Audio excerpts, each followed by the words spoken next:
लंबी गर्दन वाली बहू।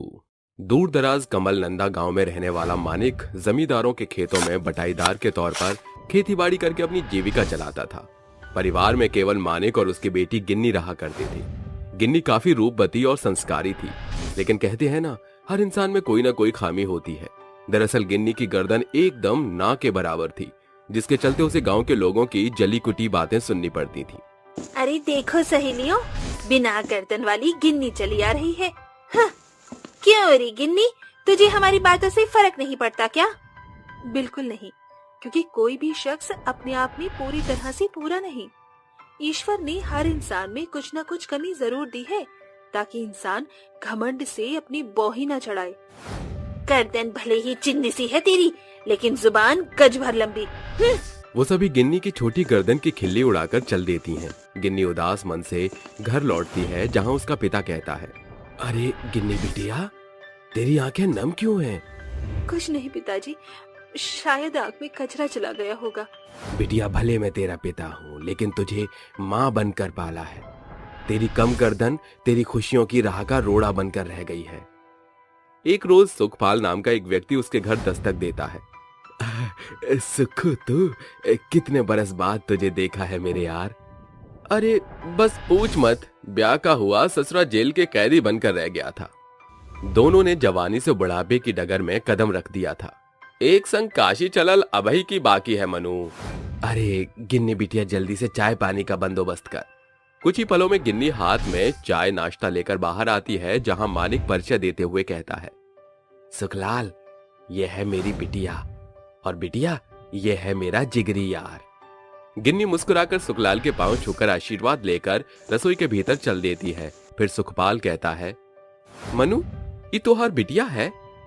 हाँ सुखू, कई रिश्ते तलाशे बिटिया की खातिर, लेकिन कम गर्दन के चलते बात कट जाती है। मनु, तोहार बिटिया हमके आपन बिटवा के वास्ते भाग गई है। रूप से रागिनी, स्वर से सरस्वती, गुणों से भरी पूरी, एकदम ऐसा नहीं बहुरिया की तलाश थी हमका। ये सुनकर मानिक फूला नहीं समाता और कहता है, मैं शब्दों में बयान नहीं कर सकता कि किस कदर तूने इस जवान बेटी के बाप की चिंता खत्म कर दी। खुशियां तुम्हारी अखियन के झरोखे से फुटकर बहत है मनु। दोनों के घरों में शहनाइयों की गूंज के साथ शादी की धूम धड़ाक मची हुई होती है। मंडप में खड़े दुल्हा दुल्हन को देख हेमलता हंसी उड़ाती हुई कहती है, अरे सुखलाल भाई साहब, क्यों भरे समाज में वयंग का पात्र बन रहे हो? दुनिया की सारी भली चंगी लड़कियां मर गई थी, जो ये बिन गर्दन वाली लड़की को अपने चांद से बेटे के पल्ले जबरन बांध रहे हो। हेमलता, तुम शुभ काम में आपन निमकौड़ी मुंह बंदी नहीं रख सकत हो। अरे तू खाड़ काहे है? बहू के गले में वरमाला डाल। अरे कहाँ डाले वरमाला? इस कुत गर्दन की तो रत्ती भर भी गर्दन नहीं। ऋषभ गुस्से से झटपटाकर माला गिन्नी की गर्दन में डालता है, लेकिन वरमाला नाटी गर्दन की कमी के चलते सरक कर जमीन पर चित हो जाती है। ये लो भैया, बन गया खुशनुमा माहौल। रीति रिवाज के साथ गठबंधन होता है, जिसके बाद गिन्नी ससुराल में कदम रखती है, जहां उसकी सास अपर्णा रूखे स्वर में कहती है, भले ही तू टोहने टोटके के बलबूते पर इस घर की बहू बन गई, लेकिन यहाँ सिर्फ मेरी हुकूमत चलती है। ससुराल का शासन क्या होता है, ये तुझे अब जान पड़ेगा। आधी रात सभी के सो चुकने के बाद अपर्णा रसोई में आकर खुराफाती हरकत करते हुए कहती है, कल देखती हूँ कैसे ये बिन गर्दन की बला इस ऊंची खाने से सामान खोजती है। तड़के सवेरे उठकर गिन्नी घर का सारा कामकाज निपटा कर नहा धोकर किचन में कदम रखती है। ये क्या, मसालों के डिब्बे तो इतनी ऊंचाई पर है, क्या करूँ? लाख कोशिश के बावजूद भी गिन्नी छोटी गर्दन के चलते सामान नहीं खोज पाती। तभी अपर्णा रसोई में आकर डींगे हाँकते हुए बोलती है, तो चाहे जितना भी गर्दन लपकाने की कोशिश कर ले, बित्ते भर की चिड़िया, बिन गर्दन यही होगा। मुझे देख, लंबी चौड़ी गर्दन के चलते क्षण भर में खोज लिया कहाँ क्या धरा है। अपर्णा हर दिन गिन्नी की नाटी गर्दन के चलते उसकी खातिर मुसीबत पैदा करती है। फिर एक रात, अरे ओ नासपीटी, जिंदा है कि निपट गई? जी सासू माँ, बुलाया? बिजली विभाग से खबर आई है कि आज रात बिजली गुल होने वाली है। ये बिछौने छत पर ले चल। पर माँ जी, मैं कैसे? अरे मैं तो भूल ही गई थी, तेरी तो गर्दन ही गुल है। अपर्णा एक बार फिर गिन्नी की गर्दन का मजाक बनाती है। आधी रात सभी नींद में डूबे होते हैं, तभी गिन्नी की गर्दन एकदम से लंबी हो जाती है। सवेरे सभी ये देखकर चकाचौंध रह जाते हैं। अरे ये क्या भला है, एक ही रात में तेरी गर्दन जिराफ की जैसी लंबी कैसे हो गई? माँ, इसकी लंबी गर्दन के चलते मैं इसके आगे छोटा हो चुका हूँ। ऐसे तो गांव देहात में मेरी खिल्ली उड़ जाएगी। बहुरिया, इनकी दकियानूसी बात छोड़, तू चल हमारे संग। सुखलाल उसे लिए डॉक्टर के पास दौड़ता है, जहां डॉक्टर उसकी घंटों जांच पड़ताल करके कहता है, देखिए, चिंता की कोई बात नहीं है। ऐसा किसी किसी के संग होना लाजमी है। कुछ लोगों की लंबाई उम्र के साथ, मगर किसी की उम्र गुजरने के बाद बढ़ती है। गिन्नी की एकदम से बड़ी गर्दन इसी का लक्षण। अस्पताल से आते ही गिन्नी को जोरों की भूख जान पड़ने पर वो खाने पर टूट पड़ती है, जिसे देख अपर्णा कहती है, अचानक इसमें भूत तो सवार नहीं हो गया? देखो कैसे भूखे जानवरों की तरह जुगाली किए जा रही है। अब हर दिन के साथ गिन्नी की गर्दन लंबी होती जा रही थी, जिसे देख अपर्णा गुस्से से तिलमिलाते हुए कहती है, बेहिसाब खा खा कर मेरी ये लंबी गर्दन वाली बहू घोड़ी हुए जा रही है। आज इसे मजा चखाना ही पड़ेगा। अपर्णा रसोई घर के दरवाजे पर ताला लगा देती है।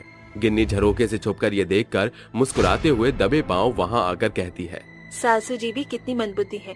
उन्हें क्या लगा कि ऐसे कद्दू तरकीब से वो मुझे रोक लेंगी? गिन्नी रसोई घर की खुली खिड़की से अपनी लंबी गर्दन अंदर घुसाकर सारा खाना सफा चट कर जाती है।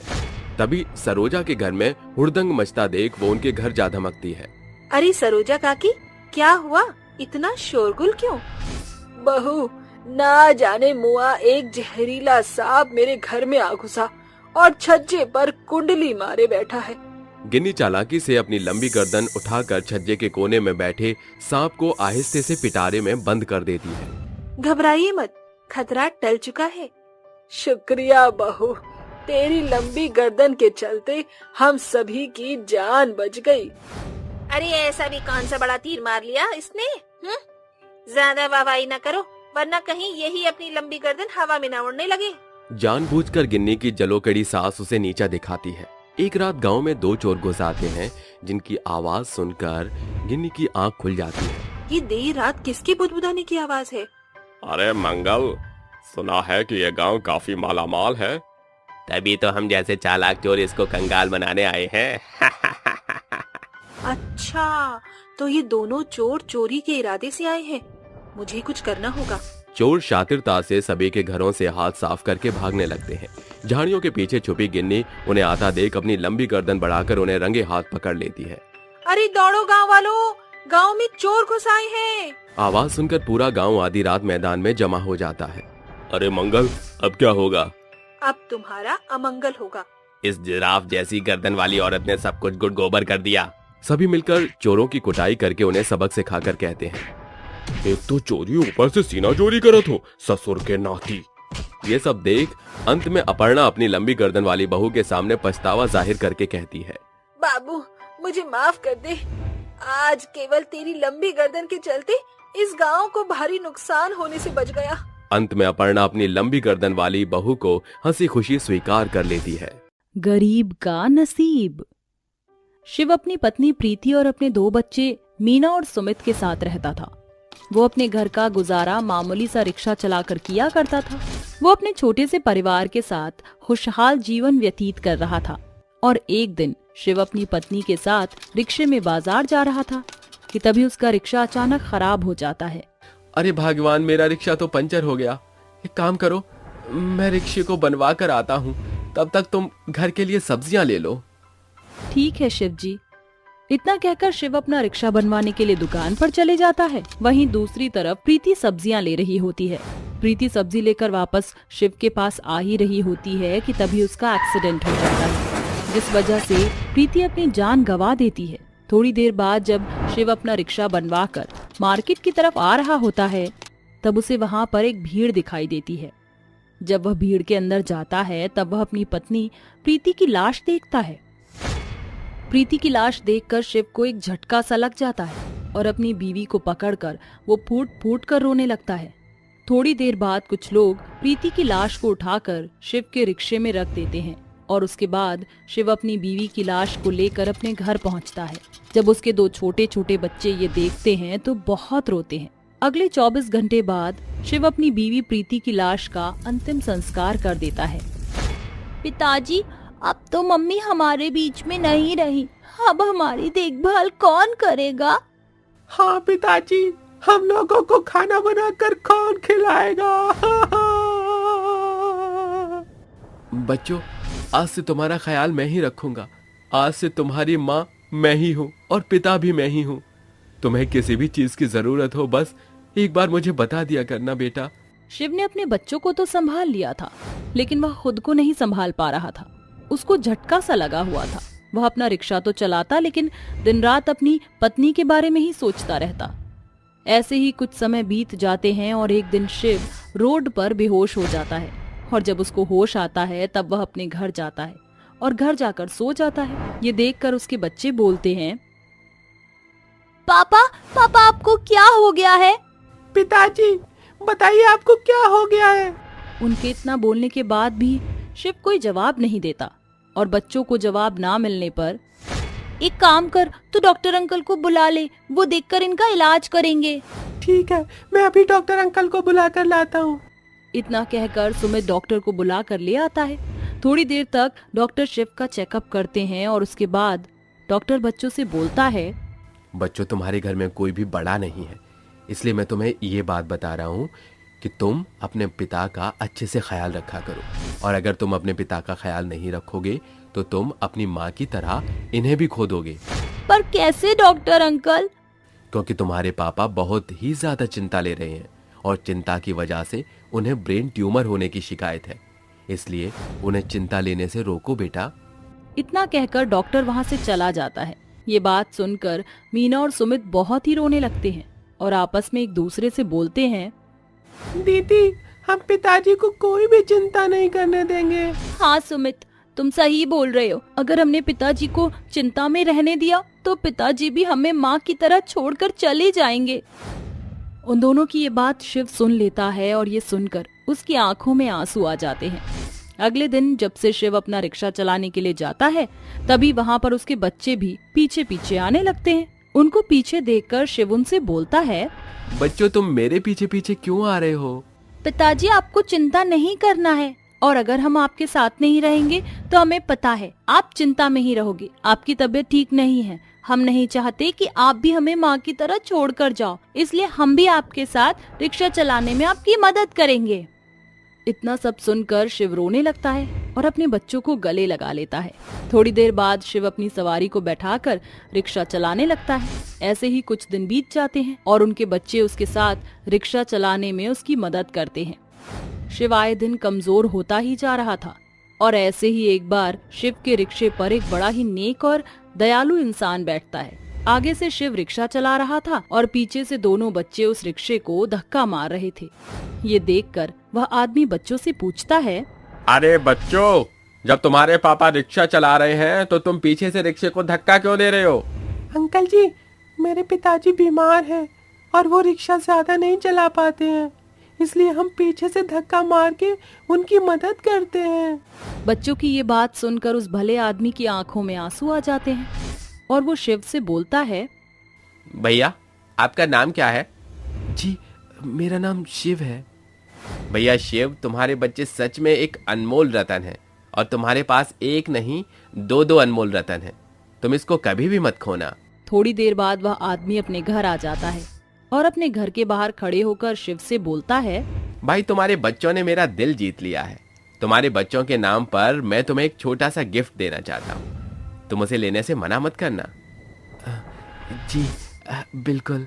शिव के इतना कहते ही वो भला आदमी शिव को एक ऑटो दे देता है। ये देखकर शिव बोलता है, अरे नहीं साहब, मैं ये नहीं ले सकता। तुम बीमार लगते हो शिव।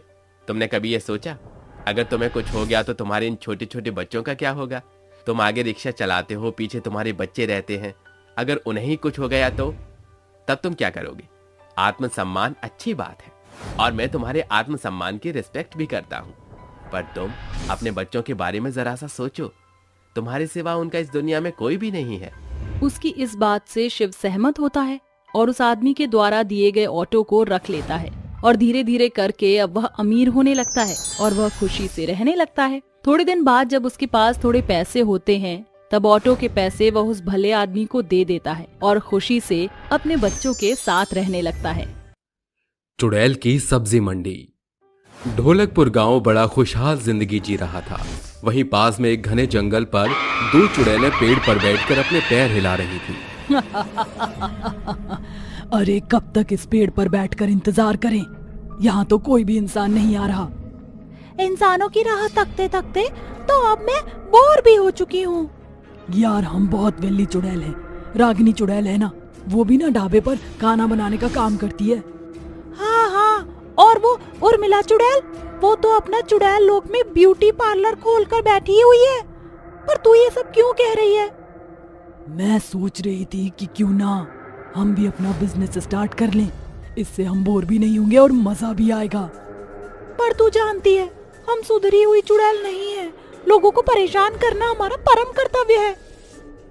हाँ तो ठीक है, हम अपना सब्जी मंडी में सब्जी बेचने का बिजनेस करेंगे। पर उससे क्या होगा? वो जानने के लिए सबको इस कहानी के अंत तक जुड़ा रहना होगा। तो आइए फिर ढोलकपुर गांव के सब्जी मंडी में चले। ये बोलते ही अगले दिन दोनों चुड़ैल मंडी में अपनी वेशभूषा बदलकर सब्जी बेचने लगती हैं। अरे क्या क्या सब्जी रखी है तूने बेचने के लिए?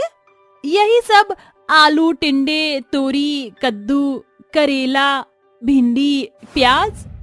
अरे ओ चुड़ैल, ये कैसी वाहियात सब्जी रखी है तूने? भला ये कद्दू करेला कोई खाने की चीज है? मुझे तो उल्टी आ रही है। अरे तो कौन सा हमें खानी है? अरे ये भिंडी कैसे दी है? बिल्कुल साफ सुथरी ताजी और हरी भिंडी दी है। अरे बहन जी वो तो मुझे भी पता है, पर हैं कितने की? जितना आप दोगे उतने की है ये। हे भगवान, मतलब क्या भाव है? अरे बहन जी हम में भाव बिल्कुल भी नहीं है। अरे पागल वागल हो क्या? मुझे तुमसे भिंडी लेनी ही नहीं है। अरे बहन जी रुकिए, वो क्या है ना, आज ही हम पहली बार सब्जी बेचने मंडी में आए हैं। इसे कुछ पता नहीं है। 20 रुपए की पाव है, ले जाओ। ठीक है दे दो। और हाँ, बोल बोल कर सब्जी बेचो, मंडी में तभी बिकेगी। जी जी जी, बड़ाई हमको सिखाने वाली। सब्जी ले लो, सब्जी ताजी ताजी हरी हरी सब्जी, भिंडी, तोरी, कद्दू, करेला, ले लो सब्जी ले लो। अरे बहन जी ये जरा कद्दू देना। ये लीजिए कद्दू। अरे बहन जी पूरा मत दो, काटो तो सही। मैं काट देती हूँ। कद्दू कटेगा तो सब में बटेगा, कद्दू कटेगा तो सब में बटेगा। अरे आपने कितने अच्छे से दिया है। आलू और कांदा भी दे दीजिए। जी बिल्कुल बिल्कुल, लीजिए।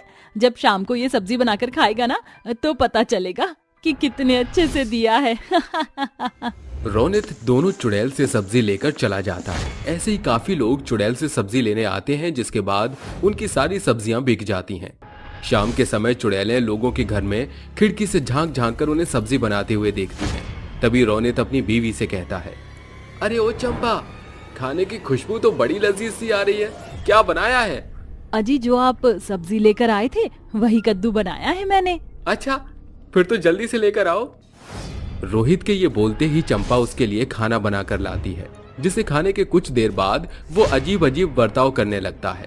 आंखें लाल, नाखून लंबे और गुस्से से भरी शक्ल। रोनित घर का सारा सामान तोड़ने फोड़ने लगता है। तभी उसकी बीवी कहती है, अजी ये कद्दू खाते ही ज्यादा जोश आ गया क्या? अरे सामान क्यों तोड़ फोड़ रहे हो? तोड़ दूंगा, फोड़ दूंगा, हर चीज तहस नहस कर दूंगा। ये कहते ही रोनित तोड़ फोड़ करने लगता है और अपनी बीवी को मारने लगता है। तभी वो रोते हुए कहती है, अरे क्या कर रहे हो? मुझे मार क्यों रहे हो? छोड़िए मेरे बालों को। चुलबुल चुड़ैल वहाँ से लड़ाई देखकर बुलबुल चुड़ैल के पास जाती है, जहाँ वो भी लोगों को लड़ता झगड़ता देखकर खुश हो रही थी। वैसे लोगों को ऐसे तहस नहस करता देख बड़ा मजा आ रहा है। मजा तो बहुत आ रहा है। कल भी सब्जी मंडी में ऐसे ही सब्जी लगाएंगे जिसे खाकर लोग बावले हो जाएंगे। इसी तरह अगले दिन दोनों चुड़ैलें सब्जी बेचने मंडी चली जाती हैं। तभी एक और चुड़ैल आकर कहती है, अरे अकेले अकेले सब्जी क्यों बेच रही हो? आओ सखियो, मैं भी तुम्हारी मदद कर दूं। अरे किसी ने तुझे इस रूप में देख लिया तो इंसानी रूप में आ। ले आ गई, मैं भी बेचूंगी तुम्हारी सब्जियां। आजा आजा, सब्जी ले लो, सब्जी ताजी ताजी सब्जी। ऐसी हरी भरी सब्जी है जिसे खाकर आप बिल्कुल पागल ही हो जाएंगे। आइए आइए सब्जी लीजिए। अरे जरा ये सब्जी देना, बड़ी ताजी लग रही है। हाँ जी बिल्कुल ताजी है, लीजिए। ये बोलकर तीनों चुड़ैलें उसे सब्जी देती हैं। एक एक करके तीनों चुड़ैलें सारी सब्जियां बेच देती हैं। चुड़ैलें फिर से उन्हीं लोगों के घर जाकर तमाशा देखती हैं जो उनसे सब्जियां लेकर गए थे। बाकी लोग भी रोनित की तरह ही अजीब अजीब हरकतें करने लगते हैं। एक एक करके आधे गांव का हाल कुछ इस तरह का ही हो गया था। तभी कुछ औरतें अपने घर वालों की चिंता जताते हुए कहती हैं, हे राम जी, ये हमारे गांव में क्या हो रहा है? हमारे घर वालों को पता नहीं खाना खाते ही क्या हो जाता है। हैरानी करने वाली बातें हैं कि खाना खाते ही घर के लोग सामान फेंकने लगते हैं, तो कभी मारने चिल्लाने लगते हैं। मैंने तो अपने पति को कमरे में बंद कर दिया था, जब उन्हें नींद आई तब जाकर शांत हुए थे। लेकिन मेरे पति तो सोते ही नहीं है। डर के मारे मैंने उन्हें जंजीर से बांध दिया है। मुझे लग रहा है जरूर कोई हमारे खाने में कुछ मिला रहा है। कहीं हमारे गांव में ये सब करने वाली कोई चुड़ैल तो नहीं है? अब तो पता लगाना ही पड़ेगा। तीनों आपस में बात कर ही रही थी कि एक हांफते हुए औरत उनके पास आकर कहती है, गीता, शीला, चंपा, मैंने ना वो चुड़ैल देखी। क्या चुड़ैल? पर वो क्या कर रही थी? मैंने सब्जी मंडी में उसे सब्जी रखते हुए और रूप बदलते हुए देखा था। वो तीनों बहुत खतरनाक चुड़ैल दिखती हैं। क्या वो तीनों? हाँ, तो चलो अब हमें उन चुड़ैलों पर नजर रखनी होगी। पता तो चले आखिर माजरा क्या है। तीनों चुड़ैल सब्जियों के खेत में खड़ी होकर उन सब्जियों में अपनी जादुई भूतिया शक्ति डाल रही थी, जिसे खाकर लोग अक्सर बेकाबू हो जाते थे। तभी तुम लोगों का आइडिया तो बड़ा अच्छा है, लोगों को सब्जी खिलाकर पागल करना। इससे तुम्हें मिलता क्या है? हमें इससे शक्तियाँ मिलती हैं। लोग जैसे पागल होते हैं उतने ही हम ताकतवर होते हैं।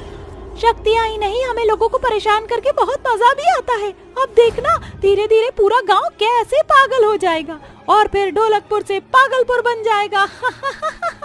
कल भी हम इन्हें यही सब्जियाँ खिलाएंगे लोगों को। तीनों चुड़ैलों की ये बात वो चारों औरतें सुन लेती हैं, जिसके बाद चंपा कहती है, इसका मतलब कि ये सब्जी खिलाकर हमारे पतियों को, घर वालों को बेकाबू करती थी और इसकी सारी ताकत इन सब्जियों में ही है। तो तुम जानते हो ना हमें क्या करना? हम वो सामान तो लेकर आए ही थे।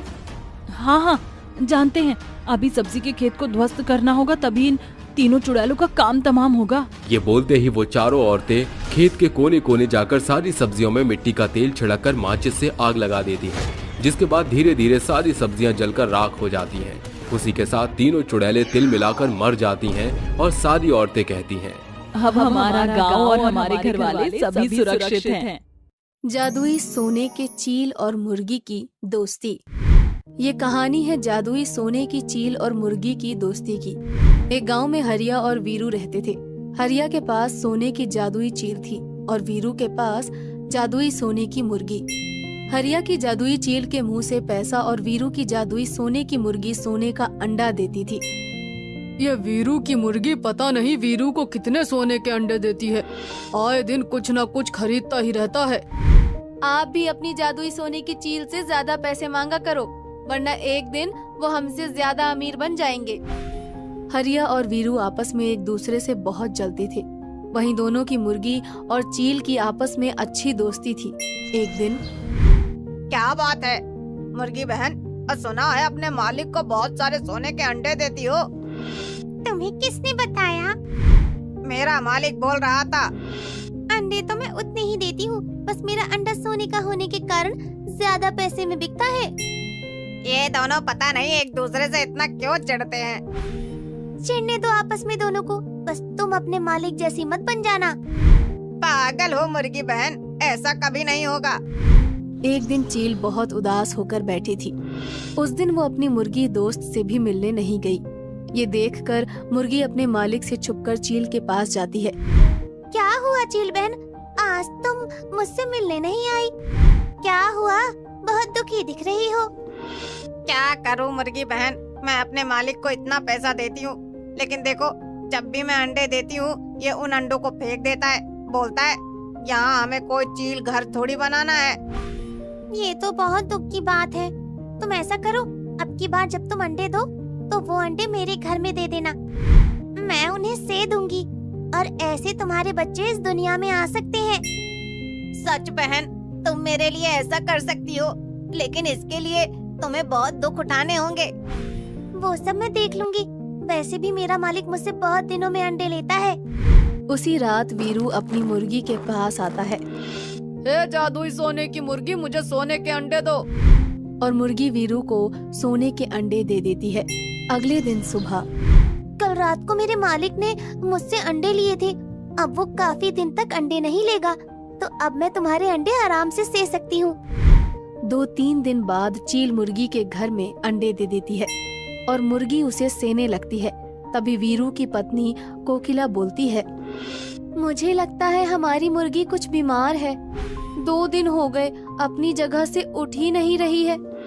अगर इस मुर्गी को कुछ हो गया तो हमारा क्या होगा? वीरू मुर्गी के पास जाता है। हे जादुई सोने की मुर्गी, मुझे सोने के अंडे दो।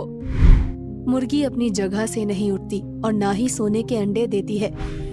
हे जादुई सोने की मुर्गी, मुझे सोने का अंडा देती है या तुझे मार के खा जाऊं।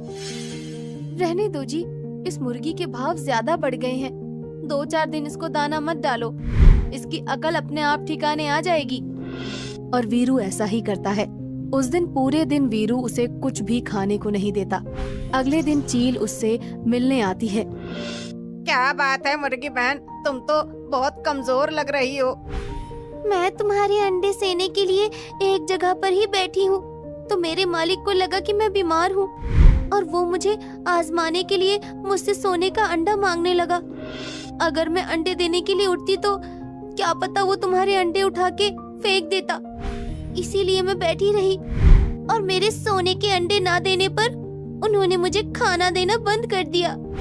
तुम कितनी अच्छी हो मुर्गी बहन, तुम मेरे बच्चों के लिए भूखा तक रह रही हो।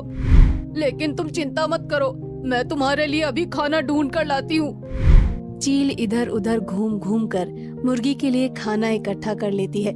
मुर्गी वो खाना खा लेती है। तुम्हारा बहुत बहुत धन्यवाद चील बहन, वरना मैं तो भूख के मारे मर ही जाती। अरे नहीं नहीं बहन, धन्यवाद तो मुझे करना चाहिए। ऐसे ही काफी दिन बीत जाते हैं और चील के अंडे में से बच्चा निकल आता है और मुर्गी खुशी से चील के पास जाती है। चील बहन जल्दी चलो, देखो तुम्हारा बच्चा अंडे से बाहर आ गया है। क्या तुम सच बोल रही हो? हरिया वीरू की जादुई सोने की मुर्गी को अपनी जादुई सोने की चील के पास देखता है तो उसे बहुत गुस्सा आता है। हरिया भागकर वीरू की जादुई सोने की मुर्गी को एक जंजीर से अपने घर में बांध लेता है। हे जादुई सोने की मुर्गी, जैसे वीरू को सोने के अंडे देती है वैसे ही मुझे भी सोने के अंडे दे। लेकिन मुर्गी उसे सोने के अंडे नहीं देती। वहीं चील मुर्गी से बोलती है, तुम चिंता मत करो बहन, तुम्हारे बदले मैं इन्हें बहुत सारे पैसे दे देती हूँ। और चील अपने मुंह से हरिया के आगे बहुत सारे पैसे निकाल कर दे देती है। ये देखो, आज तक तो इस कमबख्त चील ने कभी इतने सारे पैसे नहीं दिए। आज इस मुर्गी को पिटता देखकर कितने नोट उगल रही है। बहुत मारने के बाद भी मुर्गी उसे सोने का अंडा नहीं देती। हार के हरिया उस जादुई सोने की मुर्गी को छोड़ देता है। लेकिन तब तक मुर्गी की हालत बहुत खराब हो चुकी थी। उससे चला भी नहीं जा रहा था। इससे तो चला भी नहीं जा रहा है, इसे चुपके से जाकर वीरू के घर में फेंक आओ। उसे पता चल गया तो वो हमसे बहुत लड़ेगा। और हरिया चुपके से मुर्गी को वीरू के घर में फेंक आता है। सबके सोने के बाद जादुई सोने की चील मुर्गी के पास जाती है। मुर्गी बहन कैसी हो, तुम ठीक तो हो ना? मुर्गी मार खाकर बेहोश हो गई थी और उसकी हालत बहुत ही खराब हो चुकी थी। ए भगवान, मेरी मुर्गी दोस्त की हालत तो बहुत खराब है। अब मैं क्या करूं? इसकी ये हालत मेरे कारण ही हुई है। तभी उसे याद आता है गांव में एक पक्षियों का डॉक्टर है। वो जल्दी से उड़कर डॉक्टर के पास जाती है। ची, ची, ची, ची, ची। अरे इतनी रात को दरवाजा कौन खटखटा रहा है? जैसे ही डॉक्टर गेट खोलता है, चील डॉक्टर के घर में घुस जाती है और उसका बॉक्स उठाने लगती है। अरे ये चील मेरी दवाइयों के बॉक्स को क्यों उठाने की कोशिश कर रही है? ये जरूर मुझे कुछ कहना चाहती है। डॉक्टर अपना बॉक्स उठाकर चील से बोलता है, चलो चील, मुझे लगता है तुम्हें मेरी जरूरत है। तभी चील आगे आगे उड़ने लगती है और चील के पीछे पीछे डॉक्टर उस जख्मी मुर्गी के पास पहुंच जाता है। अच्छा, तो ये चील इसलिए मेरे पास आई थी ताकि मैं इस जख्मी मुर्गी का इलाज कर सकूं।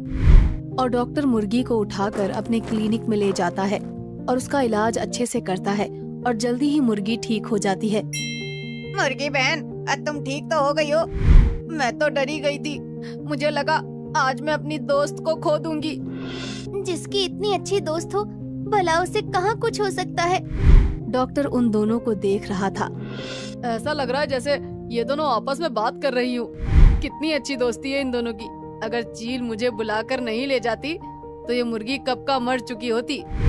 तभी जादुई सोने की मुर्गी और जादुई सोने की चील डॉक्टर के पास आती है और मुर्गी डॉक्टर को खूब सारे अंडे और चील अपने मुंह से बहुत सारे पैसे देती है। अरे, ये तो जादुई सोने की मुर्गी और चील है, तभी ये दिखने में एकदम अलग है।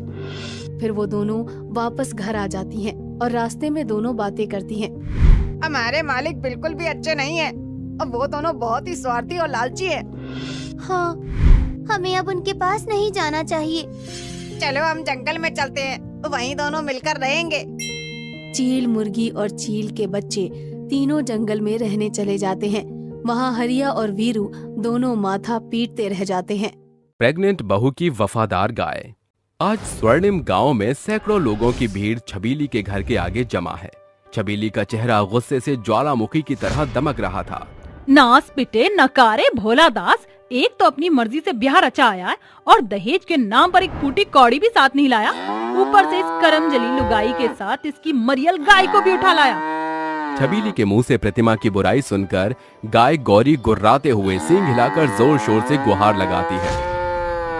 गौरी, गुस्सा नहीं करते, शांत हो जा मेरे लिए। ये सुनकर उसकी गाय एकदम से शांत होकर बैठ जाती है।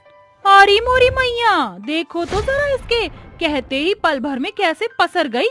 देख लो गांव वालों, इस लाल बूझकर इस गाय को कैसे पट्टी पढ़ा रखी है। अरे छबीली बहन, ये बेजुबान जानवर बड़े वफादार होते हैं। तुम्हारी तरह षड्यंत्र रचना नहीं जानते हैं तो कि तो खुशी हो के चाहिए कि दहेज में साक्षात गौ माता पधारी है। डायन, तू तो बीच में कूदेगी ही, मंथराई करना तो तेरी पुरानी आदत है। सभी जन अपने अपने घरों की ओर रवाना हो जाते हैं। अगली सुबह मुर्गे की बांग के साथ प्रतिमा बिछोने से उठ खड़ी होती है। भोर हो चुकी है, मुझे जल्दी से गौरी को नहलाना होगा। वो पानी से भरी बाल्टी लेकर आंगन में खड़ी गाय का गोबर साफ करके उसे नहलाने धुलाने लगती है। तभी खड़ूस छबीली चौखट पर बैठी उसे ताने मारकर कहती है, अरे करमजली, इतनी सुबह सवेरे इस मटरू की बिजली के वास्ते कौन सा बैल खोजने जाना है जो उठने के साथ इसकी खातिरदारी में लग गई। वो माँ जी, गौरी को हमेशा से सवेर को नहाने की आदत है। अरे इतना ही लगाव है तुझे अपनी इस गाय से, तो आज तेरे लिए भी यही खूंटा गाड़ देती हूँ, फिर कहती रही हो अपनी इस गाय के साथ भरत में लाप। तकरीबन कुछ दिन गुजरने के बाद प्रतिमा की हालत बिगड़ने लगती है, जिसे देख उसके पति सरजू गांव की पुरनिया दाई को बुला लाता है। मुबारक हो छबीली की बहुरिया, तुम्हारे पैर भारी हैं। जल्द ही घर में नन्हे मेहमान की किलकारियां गूंजने वाली हैं। ये शुभ समाचार सुनकर प्रतिमा की गाय खुशी से उछलते हुए जोर शोर से पागुर करती है। हाँ गौरी, मैं भी माँ बनने वाली हूँ। मैंने कभी अपनी माँ को तो देखा नहीं, आँख खुली तो तुम और बाबा नजर आए। मैं तो तुम्हें ही अपनी माँ मानती हूँ। ये सुन उसकी वफादार गाय की आंखों से आंसू का एक कतरा बह जाता है और वो उसे चाटने लगती है। फिर बदलते मौसम के साथ मानसून का महीना शुरू हो जाता है। पूरे गाँव में झमाझम बरसात होती है। ये बरसात तो छूटने का नाम ही नहीं ले रही, ऐसे तो मेरी गौरी बीमार पड़ जाएगी। बरसात के खात्मे के साथ प्रतिमा अपनी गाय की सुरक्षा के प्रति चिंता जाहिर करते हुए छबीली से कहती है, माँ जी, गौरी के रहने के लिए एक गौशाला बनवा दीजिए ना। क्या बोली? मैं और इस माल जाल के लिए गौशाला बनवाऊं? मुझे किसी पागल कुत्ते ने काटा है जो इस पर पैसे खर्च करूं? तेरी ये गाय बेमतलब का बोझ है, बरसात के बहाने मरती है तो मर जाए, भला टलेगी। अपनी वफादार गाय के प्रति सास के ऐसे कड़वे बोल सुनकर प्रतिमा के सब्र का बांध टूट पड़ता है और वो कहती है, अरे कैसी पत्थर दिल इंसान है आप। आपसे भला तो एक कसाई जो जरूरत पड़ने तक जानवरों की देखरेख तो करते हैं। मुझसे जबान लड़ाती कुलच्छनी, रुक अभी तेरी हेकड़ी निकालती हूँ। क्रूर छबीली गाय की आंखों के सामने प्रतिमा के बाल पकड़कर उसका सर दीवार से लड़ा देती है। ये देख गौरी सरपट से दौड़कर उसे उठाकर आंगन में पछाड़ देती है।